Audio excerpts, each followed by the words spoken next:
এর আগে কোনোদিনও শাড়ি পরিনি, শাড়ি আমি ভালো করে পরতেও পারি না। আজকে কি করে যে এই শাড়িটা ম্যানেজ করে যাব, ভালো লাগে না। বৌমা, শাড়ি টাড়ি কিচ্ছু পরতে হবে না, তোমার নতুন বিয়ে হয়েছে, তুমি আগে কোনোদিনও শাড়ি পরোনি, তুমি কি করে শাড়ি পরবে? আর আমিও খুব একটা ভালো করে শাড়ি পরাতে পারি না। তুমি ওসব ছাড়ো, একটা চুড়িদার পরো, চলে আসো, তাহলেই হবে। আচ্ছা ঠিক আছে মা। দিদি, তোমার বউ কি কিছুই রান্না বান্না করে না? সব কি তুমিই করো? হ্যাঁ গো দিদি, সব আমিই করি। কি করে ও করবে বলো? ও তো বিয়ের আগে তোমার আর আমার মতো রান্না করেনি। ও পড়াশোনা করতো, ভালো একটা মেধাবী স্টুডেন্ট, চাকরির চেষ্টা করছে। ও কি করে রান্না বান্না করবে বলো তো? আস্তে আস্তে সব শিখে যাবে, আস্তে আস্তে। এখন সব ইউটিউবের যুগ হয়েছে, ইউটিউব দেখে সব শিখে যাবে।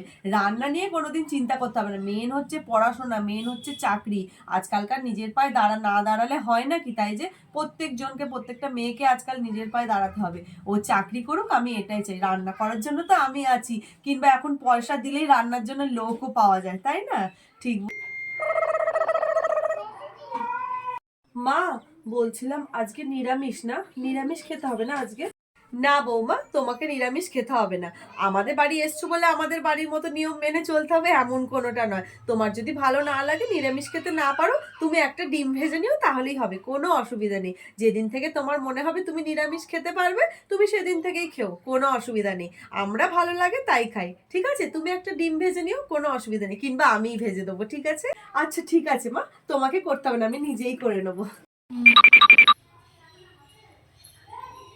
বৌমা, আর বসে থেকো না, তাড়াতাড়ি ওঠো, উঠে গিয়ে রেডি হয়ে নাও, আমার এদিকে সব পুজো হয়েই এসছে। কেন মা, কোথাও যেতে হবে? আরে আমার তো সব পিঠে পুলি হয়েই গেছে। তো তুমি তো তোমার বাড়িতে এবার যেতে হবে নাকি? আমি বাবুকে সকালেই বলে রেখেছিলাম, তোমার যেরকম এটাও বাড়ি, তোমার তো ওটাও বাড়ি। তোমাকে এখন মনে রাখতে হবে, তোমার এখন থেকে দুটো বাড়ি, ঠিক আছে? তুমি যেমন এখানেও পিঠে খাবে, তোমার মাও তো ওখানে অপেক্ষা করে বসে আছে যে আমার মেয়েটা যদি আসতো, একটু পিঠে খেতে পেতো। সেই জন্য তুমি ওখানেও যাবে। আমি যা পিঠে করেছি সব প্যাক করে দেবো, তুমি নিয়ে গিয়ে তোমার মায়ের বাড়িতে গিয়ে ওখানেও খেও, ঠিক আছে? আচ্ছা ঠিক আছে মা, আমি এক্ষুনি রেডি হয়ে নিচ্ছি। তুমি খুব ভালো গো।